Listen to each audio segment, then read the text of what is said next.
Let's see. Okay, so we're now recording this presentation, and we'll send everyone a copy of the presentation and the recording in the next couple of days. So I'd like to take a minute to introduce today's speaker. So Sabir Majumder is based in Harrisburg, North Carolina. He is a process technology consultant for applied materials and works in manufacturing nanochips. He has an MS in physical chemistry from Duquesne University in Pittsburgh, as well as a PhD in biophysical chemistry from the University of New Mexico in Albuquerque. So Sabir is one of the co-founders of Agami and has helped start 3 chapters in the US East Coast area, as well as a sister organization called Agami Education Foundation in Bangladesh. So he also served as president of Agami for 3 years between the years 2014 and 2017. And he's currently serving as an executive editor of Agami News, which is a quarterly publication that communicates related information to its stakeholders. So with that, I'll go ahead and hand it over to Sabir to start. Thanks, Semanti. Hi, everybody. Thanks for joining me and thanks for the opportunity. I'm really excited and honored to be here with you guys this morning. And, I will take you through the presentation, but, if you have questions, you can save them or ask Semanti in the middle. And Agami, the nonprofit organization that I work for is called Agami. And, we started in 2003 with a slogan, education for underprivileged children in Bangladesh. But now we modified it later, add that word quality into it, quality education for underprivileged children in Bangladesh. And where is Bangladesh? Here is a map on the left top corner. And that's a map of Asia, and I'll show you a bigger picture, but in general, it's in South Asia next to India and China, Burma, Nepal, and etc. So this is me, already introduced, and outline of my presentation today. What is Agami? What's the structure? How do we operate? Why Bangladesh? Then we have what kind of services we call programs, projects, and initiatives, in short, PPI. You may want to remember this term, PPI, because I'll be using it back and forth for different context along the presentation. And I will highlight some of the important PPIs for today's presentation and what we can do and how can make the differences in today's COVID-19 world. And how are we dealing with COVID-19 lockdown situation in Bangladesh, of course, related everywhere now across the world. Then we are trying to align with the UN Sustainable Development Goals for the next decade, starting from this year all the way to 2030 and beyond. And what are the opportunities we have? At the end of the presentation, I will highlight what can we do between Agami and Xylem. And at the personal level, at the corporate level, and beyond.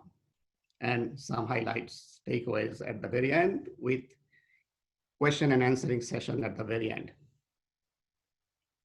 So today, the major goal is to learn from each other and explore the collaboration.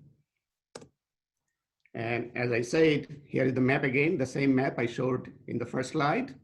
And you can probably have a better view now. Here, right here is Bangladesh, very small country, next to India, China, Myanmar, and Nepal. So Agami, who we are, how do we operate? Basically, Agami has 2 units or 2 wings. One is in the US called Agami Incorporated. Another one in Bangladesh right there called Agami Education Foundation, which is a sister organization of Agami Incorporated. And we are trying to create the better future, as I said earlier, for all those underprivileged children, and our media is education. And we believe education will provide their livelihood, their future, their sustainability, and whatnot. And just in 2020, we are providing services through those PPIs, program, projects, and initiative to about 10,000 children. The number varies from year over year or year to year. Okay, here is a little more about the Agami structure and operations. So on the left, as I said, Agami Incorporated in the US, and on the right, Agami Education Foundation and some of the chapters in the US, chapters and groups. And these are the leaders of Agami Central. These 3 at the top are the board members. They are elected by the members. And the board appoints a president, and the president formed the executive committee for the operations, management, and whatnot globally. And then these are the sister organizations and chapters across the globe. As I said, Agami Education Foundation, in short, AEF, in Bangladesh was formed in 2007, registered in 2011 with the government of Bangladesh. And Agami Incorporated in the US was formed in 2003 and registered with the US IRS with 501c3 status. Then these chapters were formed in the East Coast later, called Agami Northeast Chapter in New York, New Jersey area. Then Agami Southeast Chapter in DC, Maryland, and Virginia, in short DMV area, they call it sometime. And latest one is Agami Carolina as a group, not a chapter yet. And you can see the map here in the US. In the West Coast, Agami Incorporated, in the East Coast, the chapters and group, and AEF or Agami Education Foundation in Bangladesh. And there are some faces here for those units, operations across the globe. These are real people. They work hard day and night. Almost some of them work 24/7 to make it happen, to make things happen for those underprivileged children in Bangladesh. Okay, to make the operation a little more effective and measurable, we have a facility or office in Bangladesh, which has modern facility and a convenient location in capital city, Dhaka. We maintain a recording studio there for some of the distance learning or video creation to support online and offline services or learning for those kids, not only for the underprivileged kids, but for all kids in Bangladesh. So we localize, we have a partnership with Khan Academy in the US. It started about 10 years ago and still going strong on that. And that facility has a capacity of 40 people. So who can operate locally and manage all these PPIs, the program, projects, and initiatives. And here is some listing who are involved for those operations, including a leadership team called Agami Education Foundation, or AEF. Here are those people on the right. You can see some of the faces, are 7 members of that executive committee. But under them, there are full-time employees for monitoring and evaluation for all the school projects we run. By the way, for clarification, we do not start any schools ourselves. We go into the school, into the community where they need the most, identify their needs, and build the structure for them to go for education, modern education, and sustainable education, to some degree quality, but we are working on those both ends, as the foundation education and add the quality factors to all those education they're learning.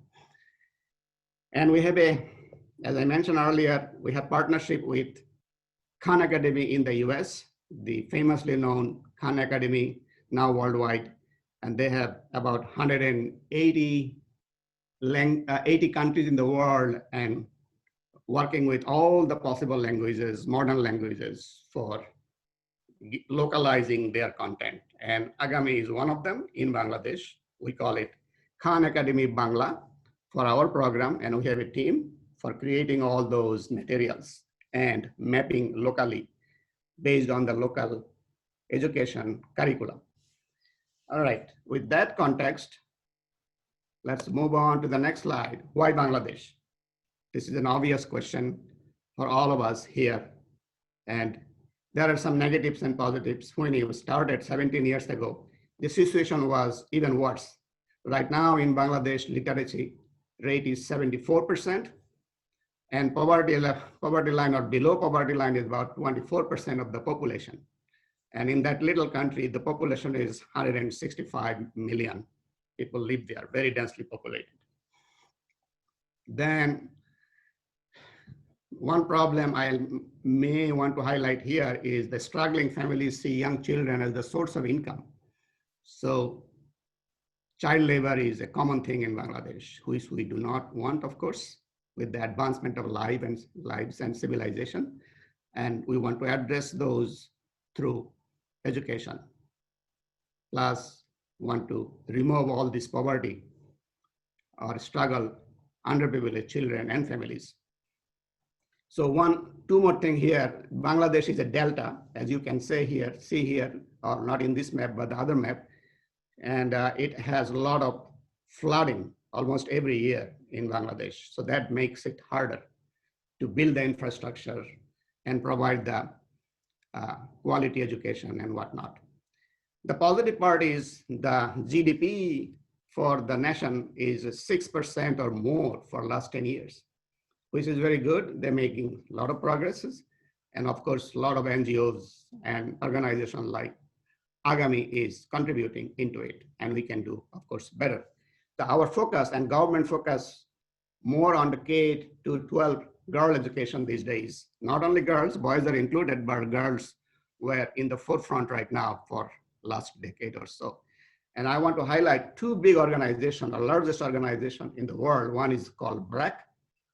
Another one is called Grameen Bank. And BRAC is the world's largest rural development NGO. And it's originally from Bangladesh, working in Bangladesh and across the boundaries. Then Grameen Bank, also world's most successful NGO in microcredit and women empowerment, started in Bangladesh and working on many other countries, also global. Second largest ready-made garment industry in Bangladesh, next to China, which is huge. So they are making progress in different technology areas, but this is not real technology, but other technologies are there. I just wanted to highlight. And you can see a picture on the right side, top right. This is a slum area in capital city, Dhaka. Doesn't look good, but definitely it's part of the reality there. And not only in Dhaka, many other cities also. And the advanced part or positive side is the garment industry. You can see women working there, but Bangladesh is making headway into it. And one thing I want to say here, Bangladesh went through a liberation war in 1971. It was really a bad, bloody war and left with total devastation for the country, for the people, and it took 50 years where we are right now. And by the way, I'm originally from Bangladesh too. All right, milestone in the last 17 years. As I said, we started in 2003 from Silicon Valley, California with these three people, and happened to be I was there. And these are the three co-founders of this organization. As Samanthi mentioned earlier, we started our first school in a rural setting in Kumilla district in Bangladesh with $1,500. Basically, those $1,500 came from our pockets from these three people to start that school project. And we thought it was going to be small. We can do year basis, 1 or 2 schools, a few hundred students, 1 or 2 communities in Bangladesh. But it grew more than we imagined, more than we asked for at the time, 17 years ago. And feel good about it, excited about it. A lot more people are joining every year. A lot more projects are building into it to support those students and more students. And we are eyeing for national impacts through some of our PPIs or programs. Now, here are some numbers for you, what happened in 17 years. So impact in society, every year we are impacting about 5,000 direct students in our direct funded schools. And this number is alone in 2019, but if you count or add them up for last 17 years, is more than 50,000 students with direct impact from their education, from the local school or underprivileged school. Scope of work, we have 10 PPIs, or we call programs, projects, and initiatives to support the main program of the school program. And it's geared towards the quality education, not only to keep those students in the school. Dropout rate was pretty bad. So our main target at the time was to keep the students or children engaged in school. But now it's a lot more than that, quality education. And it's, as I mentioned earlier, it's primarily volunteer-based. We have almost 300 volunteers now, as opposed to 3 volunteers we started in 17 years ago. Partnership with many corporations or companies, including some multinational companies, are joining us with some specific projects for those children in Bangladesh. Annual budget, we are approaching $500,000 per year basis, but it's not enough for us the way we want to grow, the way we want to make the impacts. And one more important part, when we started the organization 17 years ago, our goal was 0 overhead. But we were able to maintain it for the first decade. But in the second decade now, starting 2011 or so, we have some overhead cost, but it's still less than 10% compared to many nonprofit organizations have more than 50% or so. We like to be in the range 10 to 15% for the next decade or so, depending on how much option opportunities we have in the coming years. So here is a list, I should say a short list of PPIs or program projects initiatives under Agami umbrella. And I'm not going to read all of them, but you can see the main 3 or 4 of them are important. School program, which is the basic foundation of Agami to serve or engage the kids in the schools. Then second one, and one of the 2 flagship program, Khan Academy Bangla in partnership with Khan Academy. This is a localized activity for Khan Academy videos, tutorials, online and offline.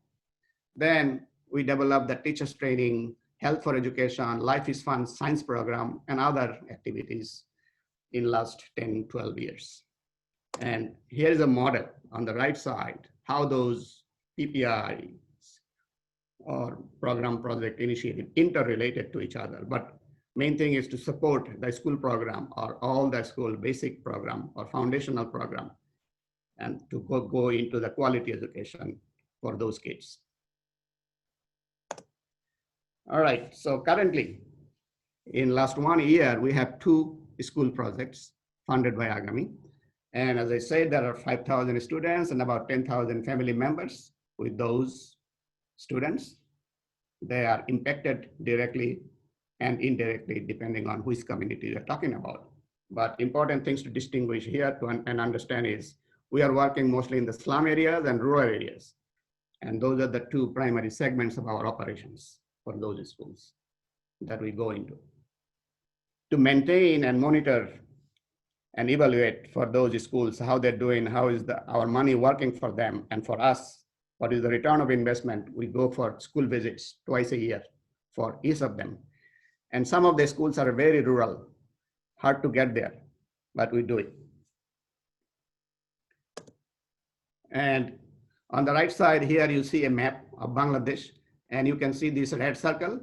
Our schools, those 12 schools are in those red circle area. It's almost across the country everywhere, but not really everywhere. We want to be all areas in the future. There are 64 administrative districts in Bangladesh.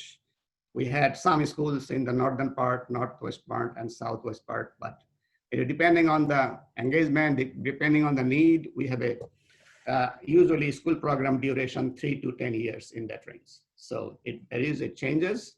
And I'll show you a slide, I believe it's the next slide, how a school project program or a school project starts. This is a year-round activities or milestones for developing a school, engaging a school, funding or not funding, and also how do we monitor the school, how do we visit the school.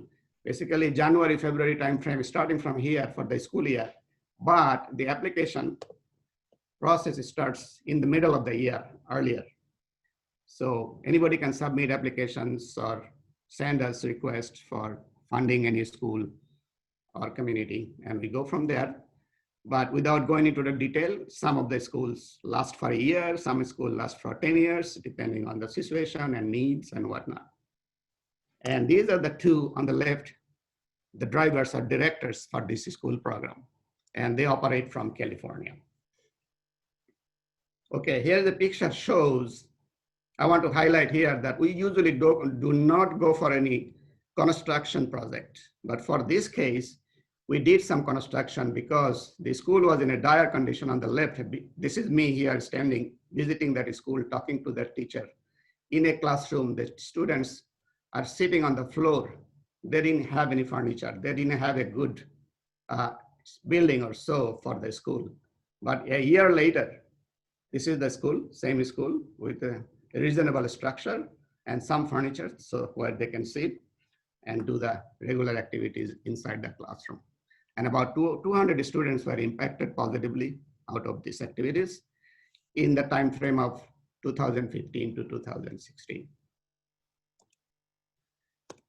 Okay, so I mentioned about Khan Academy partnership, and we call it Khan Academy Bangla. I started in 2010 with signing a MOU memorandum of understanding and expanded the agreement in 2015 because we were going beyond Agami school, national schools, or some high-end schools also. So then, so far we have done 2,000 plus videos translated in local language, which is Bangla. In Bangladesh, the national language, local language is Bangla. And we also translated 3 million words translated for the video, website. And the end result was a Khan Academy Bangla website. This is the address, bn.khanacademy.org. And it was launched in 2016, March. And the leader for this program, initially Nisar Ahmed, but started 2010, later Dilruba Chaudhary in 2015. And Dilruba is driving this program from California. And she has some full-time staff in Bangladesh. Okay, here are some pictures from the launching of the Khan Academy Bangla website in 2016, where the Education Minister of Bangladesh joined as a chief guest and operated or opened or launched this event, meaning it has national impact or potential. And of course, we had a partner at the time, local partner called Grameen Phone, and the executives are standing here along with our executives, and it went well after that. Now we have more partners, but what we are doing through the Khan Academy Bangla program, there are 3 phases or 3 options you have that you can go to Khan Academy Bangla website. And here the motto is, for every classroom, for every students, we have the options. We have the facility, we have the tutorials or online learning and offline learning materials ready for them. And they can utilize, so we are trying to get to them, and they can also access the Khan Academy Bangla website for, especially for math and computing subjects in the K to 12 levels. But we are more ready for K to 6 level. We are working for 7 to 12 level materials. As we speak, we are not totally ready, but some materials are ready. It depends on who wants what and when. The next one application is the YouTube channel with those offline material. And anybody can go and have those. Those are all free, math, computing, and science. And the final third one is Khan Academy app that you can access through Khan Academy and also Khan Academy Bangla websites. And you have lots of options for learning. With that, the next vision is, of course, do the quality education in Bangladesh through classroom use, because the Khan Academy Bangla was created for online material originally, but now we are moving into offline material. So we can do the classroom activities if you don't have the internet connectivity. And that's a problem in Bangladesh for the most of the areas, especially for the underprivileged communities. And one more important point here, from a recent statistics, or about, it's a little old, but statistics is still valid, that in a grade level 3, only 41% can do the math at the expected level. And that's not good. We want to get to that so they can do the right math at the right time, right level, at the right age. So question is, can we do it? Answer is definitely yes. We are making progress. We have a new partnership with an organization called Colibri, started in 2018. What they are doing is supplying the hardwares in the classroom for those kids, so they can access the materials that we are creating ourselves and also with Khan Academy in partnership. Now also, starting last week, we started a program with the Ministry of Education in Bangladesh. I will show you something in the next slide. And we are localizing the material. We are creating our own content since 2017. This is totally our own content, not necessarily translating Khan Academy material from English to Bangla, because the needs are huge. They are number one. Number two, the Khan Academy material, a cultural context is different in the US. Some of the materials, does not fit with the local context in Bangladesh. So we had to start creating our own material, and we are doing progress in those areas. So as I mentioned earlier, we just this week actually started 2 days ago in partnership with Ministry of Education of the government of Bangladesh. And it's a projected to be 5 years, for next 5 years to continue and grow. Actually, this was forced under the current COVID-19 situation in Bangladesh, because most schools are closed. And they are looking for a way how to build the infrastructure and supply the material for online learning, distance learning. And this is what one partnership we are doing with the government. We are not the only one, by the way. There are few others involved with these projects. And the most exciting part is, out of this, all our materials or whatever materials government is going to subscribe from us is free, by the way, but it will go through the quality screening process and local text board approval process. And the interesting part is 70% of the household will have access, because most of the people have the TV channels or TVs available in their household. So this is very exciting for us to get to the national level with our high-end content in partnership with Khan Academy and Ministry of Education of Bangladesh. And by the way, as we said, all these materials are free from Agami side, but they are not really free when you make them. Free in the sense not zero cost, it has some cost involved. So we are looking for some kind of partnership or donation for this project. And we have like $25,000 in a need at this moment, right at this moment. Now, AEF, as I mentioned earlier, AEF is a local partner in Bangladesh, our sister organization called Agami Education Foundation. They have built their own teachers training program. Started in 2016 to train those underprivileged teachers. They are also underprivileged. They are kind of live hand to mouth also. Maybe a little better than the students, but we are going into that territory, training them up so they can teach better. Students can receive better material and more structured material, and a lot of training activities going on since 2016. There are some numbers what happened in last 1 year in 2019. About 100 teachers got some benefits out of this teachers training program. And again, these are hard to reach out, teachers, communities, and schools. So it was a lot of work involved behind it for them to come with this program, to make it effective, useful for all involved. And this lady, Nafisa Khanum, is leading this program locally in Bangladesh.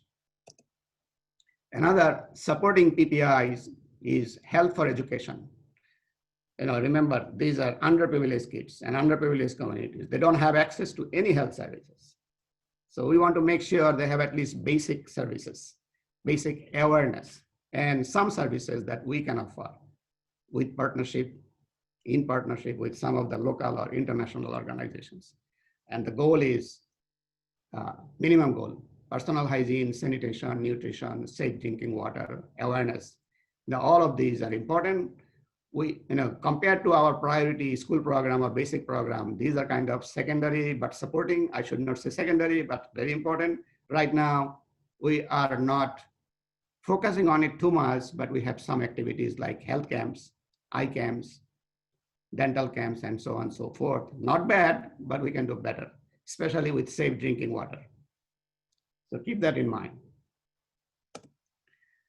Okay, here are some some kits at the end of the year or academic year.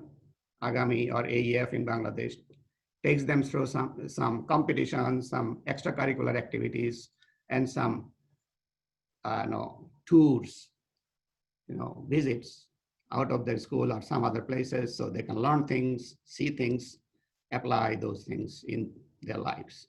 And here is an award ceremony event happened on the Independence Day of Bangladesh on December 16, 2019. These are definitely happy faces, and we like to see more happy faces in the future. Okay, so what are we doing under the COVID-19 lockdown situation in Bangladesh?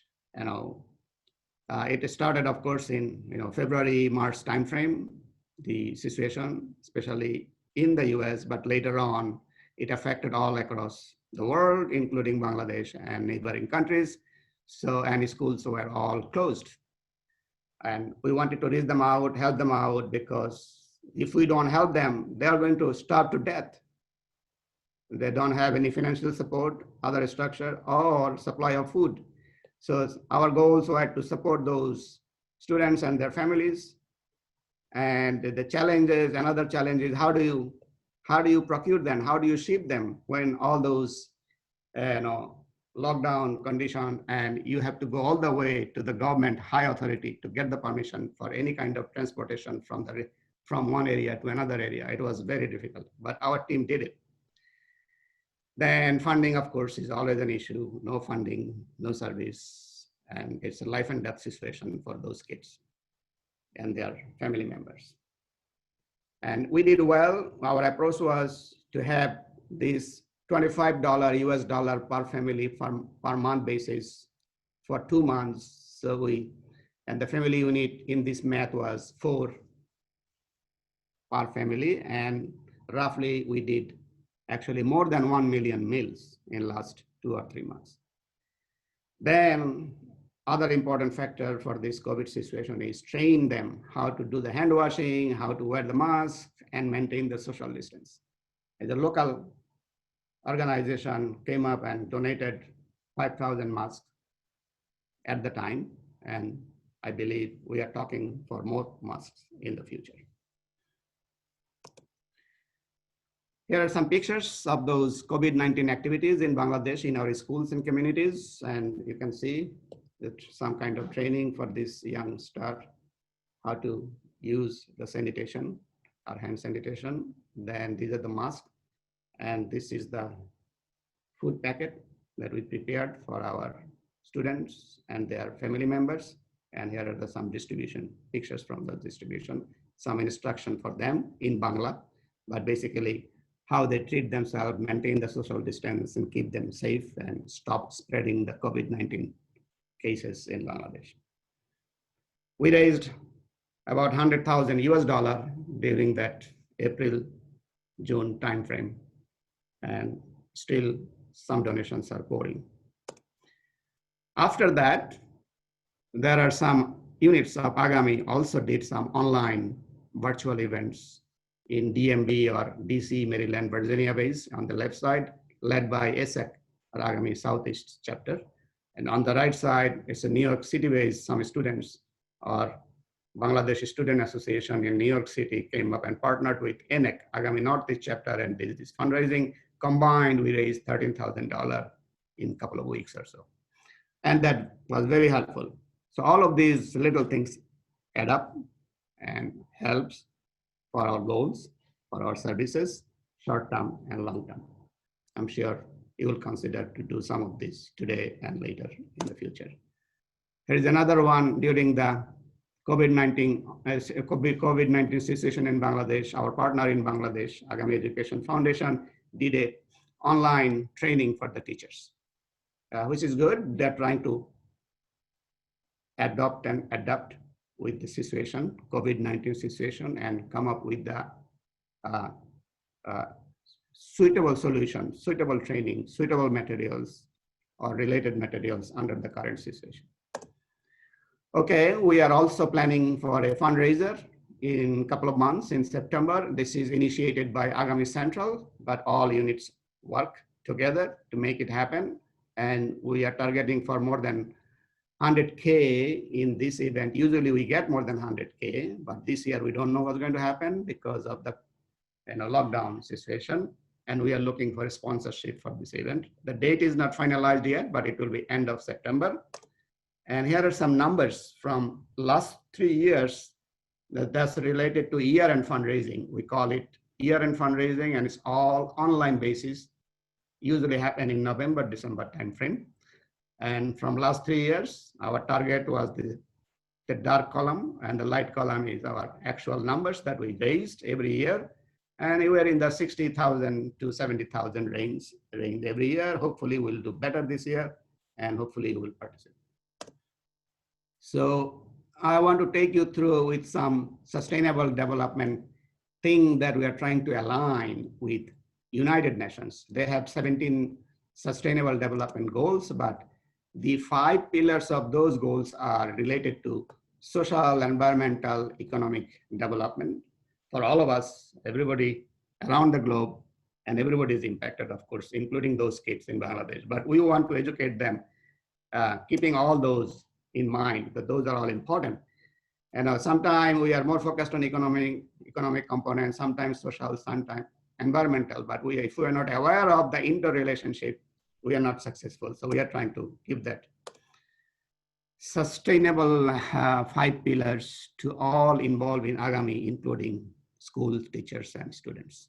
And the 5 pillars are basically, we call it 5 Ps, or United Nations call it 5 Ps: people, prosperity, peace, partnership, and planet. So we are sensitive to all those.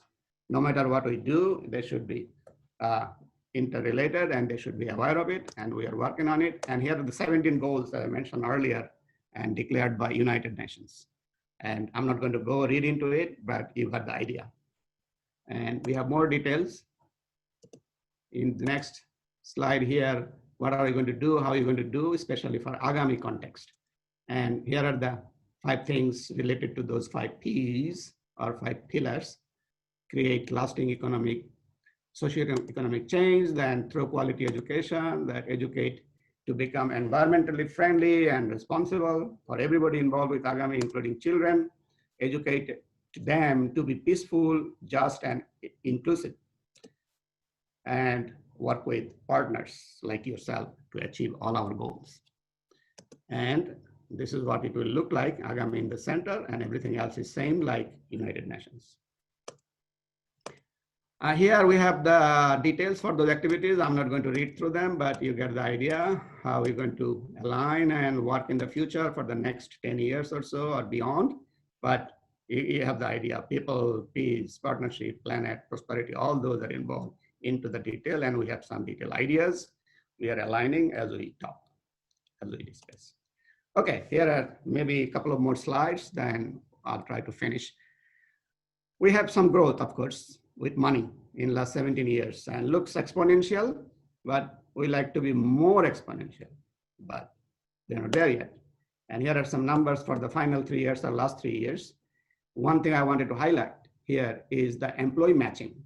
Whatever dollar or amount you donate, a lot of companies have their matching program. And in last 3 years, we made significant headway. Started with 15% matching in 2017 out of our 122,000 personal donation to 19,000. That counts as 15% or so. In 2019, we had 56% of those matching for $133,000 we received as personal donation, which is equivalent to $74,000, which is good. And that's how we can build a bigger community, better community across the world. But our target is definitely kids in Bangladesh. Okay, this is, I think, important slide for you to at least understand what your dollar can do, what kind of magics with a small amount of money within the context of Bangladesh. $25 can provide lunch to one child for 1 year, which is big. In US, $25 is your one lunch or sometime dinner or even a coffee. So, and if you go to $1,000, you can enable 100 students in a classroom for Khan Academy tutorial. It's targeted for offline class here. Our materials are mostly online, but we are transitioning to offline classroom setting, so this money matters. So in between, you can read through, like $50 can provide uniform, $200 can provide a study tour, $500 can provide 1 year of fun science lessons for one school. These dollar figures are very small to you, but it's a big for those kids in Bangladesh context. Now, this is a short wish list, what we can do, what you can do at this point under the COVID situation. We can have solar power deep tube well for drinking water, filtration system in all schools, then food operated hand washing and hand sanitizer station in schools, Then sanitized toilets for boys and girls separated. Some schools don't have separate toilets. This is unfortunate, but we need to build those structures and you can help. Okay, this is a short list of what partnership we can do between Xylem and Agami. We have a lot of options, but I have shortlisted some of the things that we just talked. We can do this COVID-19 response, drinking water and sanitation, distance learning with Khan Academy Bangla, then fundraising event, sponsorship and whatnot. And all options are open, but this is the thing you can think about for now. Of course, we need your time, money, partnership, and we can get there with our logistics. You have a lot more logistics than we do, but we are serious about our commitment. We will do everything you ask for to make it happen. But it has to be within our context so we can reach our children, our students within the context of Bangladesh. Takeaways, I then kind of, it's, Agami is impacting thousands of lives, very obvious to you, hopefully by now, growing across Bangladesh with community engagements, maintains an office in Bangladesh, working with UN Sustainable Development Goals, ready for new corporate partnership, depending on what kind of services you want to offer, what kind of partnership you want to offer. And we have a US IRS tax ID, here it is. So it's tax deductible. And thank you. And I have my contact information. I just want to read this to you again. Making a success starts with you and me. And we are here to talk about it in the future as much as you want. And question and answer session. And I believe Semonti can take over from here, and I'll be happy to answer your questions. Okay, thank you. That was a really great and informative presentation. Really appreciate you taking the time to go through all of this information with us and teach everyone about something new. So we have a couple of questions here. Let's see. The first is, how much does it cost to build a school and sustain it yearly? If you want to build a kind of medium range, sustainable, well-equipped school, it will cost about $100,000 to $200,000 at the startup money, startup fund, startup operation. Later on, it will be year to year, other additional expenses. Okay. What are some of the community benefits, such as hiring local teachers and things like that? But definitely, hiring local teachers is a high priority. They are already doing it. We are enforcing it. We are encouraging it. We are training them, but that is an issue. The more training they get, they have other opportunities. Some of them leave the school, go to other schools, but that's part of the process. We cannot avoid it. And also we are trying to educate the adults, the family members. And that's in process. That has not really taken a formal shape yet. So, and also we are trying to create jobs, local job, some hands-on training, but still those are low priority compared to our other priorities, but we are working on those. Okay, thank you. What are the biggest needs going forward to achieve all of your goals for the future, both with and without COVID? Okay, biggest need is money. Second part is partnership. And depending on what you want us to do to reach out to serve them, we can fine tune, develop the project and build the resources, hiring people locally in Bangladesh. We are all volunteer in the US. Nobody's paid for it, but we will work our heart out and we'll build all the resources as you need, as we plan, agree together. You're muted. Okay. How do you work with families to balance immediate and long-term needs? That's a hard one. We did not really work on that too much. We are still going through the learning process to bring that balance that we can have some control in their lives, in their family lives, but we really don't do too much, but it can be done. Okay.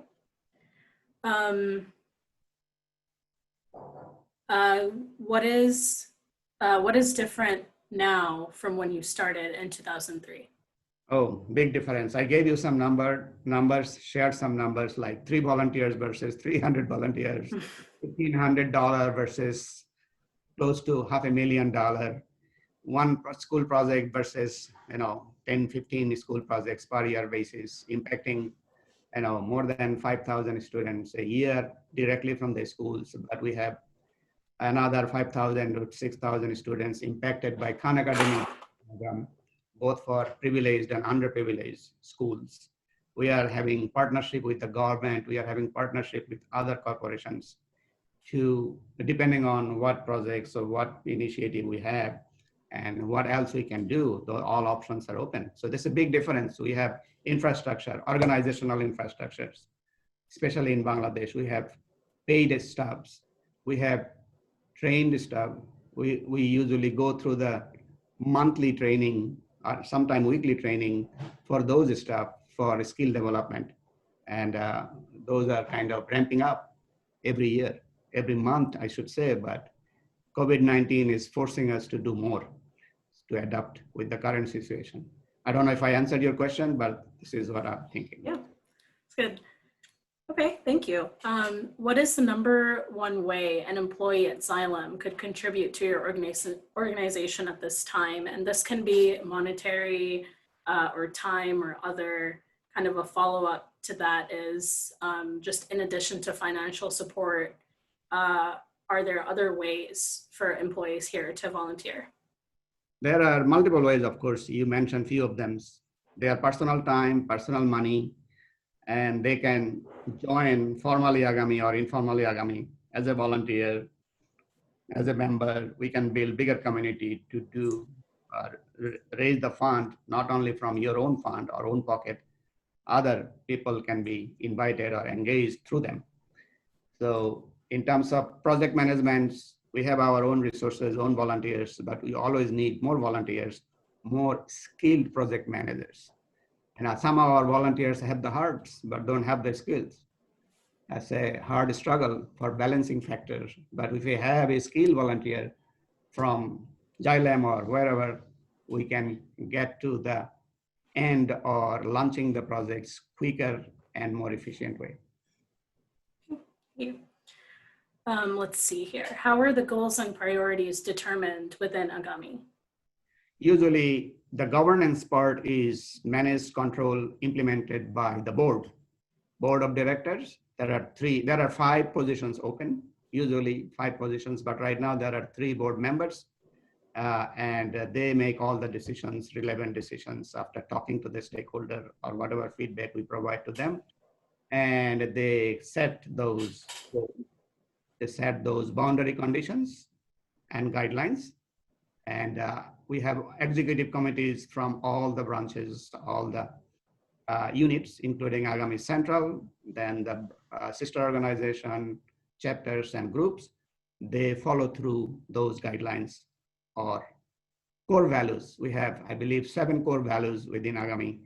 And some of them are like this: non-political, non-religious, and open for all, no discrimination, that kind of approach. So Bangladesh is predominantly a Muslim country, but we ensure everybody have the access to our services through our schools and other services. Okay, great. Let's see. How can we stay informed and updated with your organization? We have 3 things available for you for information and research, if you like to go that level, research, I call. One is website. It's a very informative website we have. And then we have annual reports also posted in website for last 10 years or so. Then we publish a quarterly magazine type expanded newsletter called Agami News, which I am in charge of.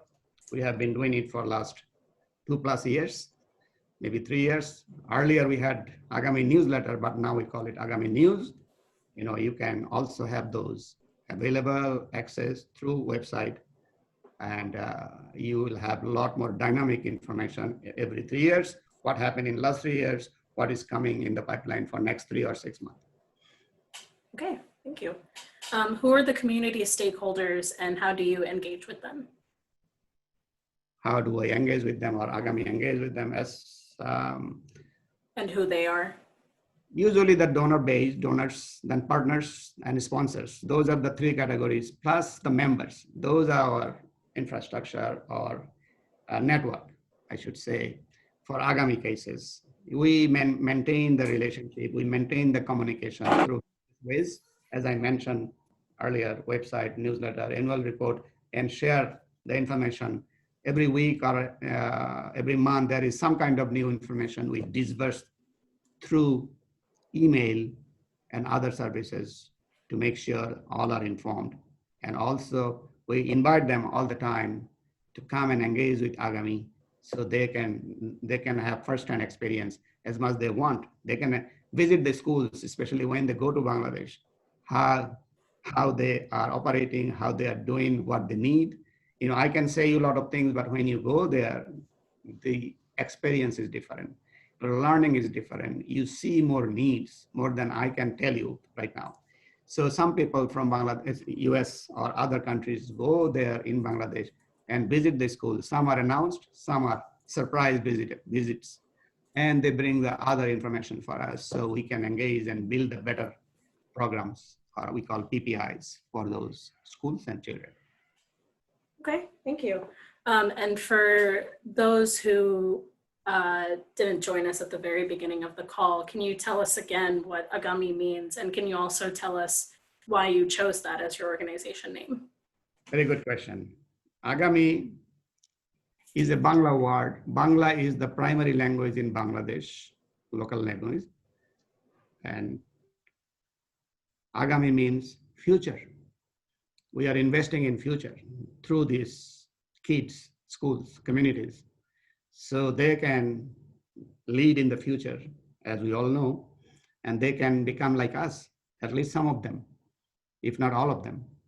That's our goal. That's our vision. You know, I should say dream.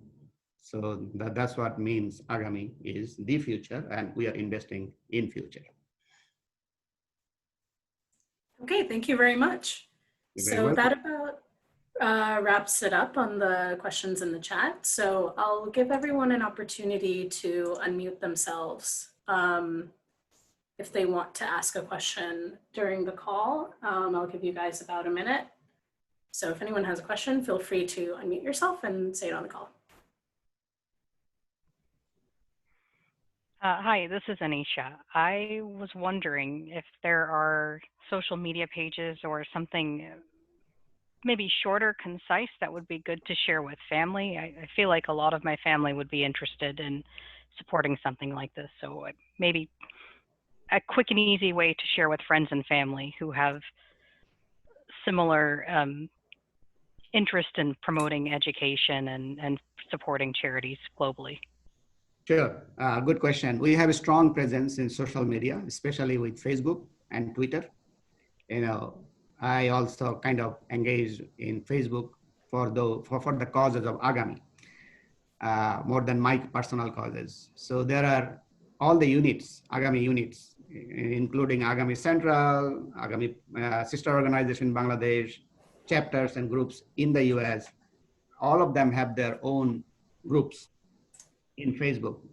I'll be happy to send those links to you later, but you can find them also by searching Agami. I guess this is going to require me to find my Facebook password. I can't help you on that. Yes. Yeah, and I'll, if you can send those to me, Sabir, I can go ahead and send it out to everyone too. Sure, sure. I think you will find some of the links going through our website, but I'll send it to you anyway. Okay, great. Okay.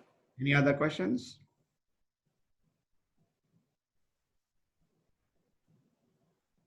And you are welcome, always welcome to send me an email. Here is my email address, sabir@agami.org. If I can give you more information, I'll do my best. Okay, so we have about 2 minutes of time left here. So if you could go to the last slide, Sabir, please. Sure. For Xylem employees, we'll send out this presentation to everyone, but these links should also be in the invitation that I sent out. So if you guys could, please go ahead and log 1 hour of volunteer time for attending this presentation. And if you want to find more information, Agami is actually already set up on our Benevity page, or in Benevity. So if you can go through this link to their page, find out more on their organization. I believe the link to their website is in this as well. And of course, you can make any donations if you are inclined to do so. So thank you again, Sabir, very much for taking the time to make this presentation and teach everyone about your great cause. And we hope to do more things like this in the future, and we hope to work with you more in the future. Absolutely. I'll be there whenever you need or ask for anything. And I like to make a special thanks here to you and Nazmul Jaman. Both of you worked hard, guide me through, coach me through what I should present and what Xylem can do in the future if there are options. Thank you. Okay. Yeah, and lastly, thank you, Nazmul, for reminding me of this. So because Agami is working on COVID-19 relief now, because part of their focus has shifted to that, we are set up for 2-to-1 matching with them. So for any donations you make, Xylem will contribute double to that. So make sure you take advantage of that.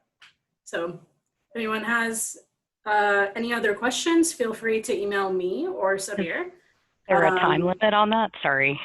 I'm sorry, go ahead. Is there a time limit or a certain time frame in which the 2-to-1 matching is applicable? So far, no. I think we're still maintaining it for the near future, but I will check and let you know on that. Thank you. No problem. Yeah, so that donation page will, I think once you go on there, you should see that it has 2-to-1 matching enabled. And I will go ahead and check that and send out some information. Thanks. Okay, well, thank you guys. I hope you guys have a great rest of your day. And thanks again for joining us. Thank you. Same for you and everybody. All right, bye everyone. Bye. Bye. Thank you. Bye. Bye.